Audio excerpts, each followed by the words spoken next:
So we're studying the novel Pharaoh, the boy who conquered the Nile by Jackie French, and I saw an opportunity to teach some points of grammar in context, but also to try and get them to understand sentence structure, and in particular how story worlds are built, so that they can understand that when things are in a novel are reflective, that we often use sensing verbs and longer sentences, and that when things change, when the action is starting to build, I wanted them to try and recognise that that's when we see shorter sentences and more action verbs.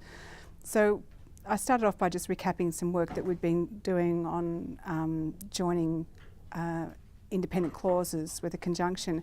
But we've been doing lots. We've also been doing process, participants and circumstances, breaking sentences down into those groups rather than into larger components that they can understand. And they picked it up really quickly. So we moved on a step further today from talking about action verbs to looking at the sensing verbs. And I asked them to firstly read a passage from the novel at the beginning where the main character is being reflective.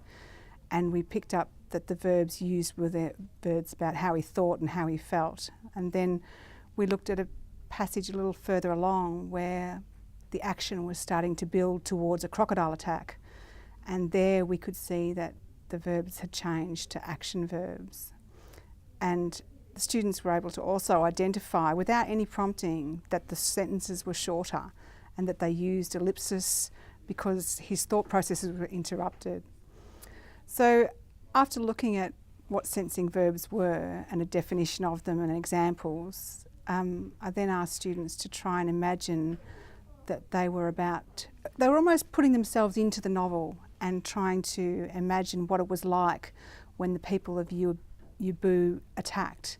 And I asked them to imagine that they were one of the characters, to put themselves into that world and how they would think and feel as they were preparing for battle. And that sort of scene comes at the end of the novel, and Nama's been through a lot, so there's a lot to think about, a lot to reflect on. And they came up with some amazing stories, and they were able to identify or distinguish between the verbs, that action verbs and the sensing verbs. I was really pleased. When I first started it, some didn't seem to know how to proceed with it, so then I modelled it on the board for them, and then they could get the idea. And it's interesting to watch them, how some students will cling to that modelling where others will just look at it and run with it. And either way is fine. It's just they just need different kind of levels of intervention and encouragement and modelling. But some of the stories were great, so I was really pleased with the lesson.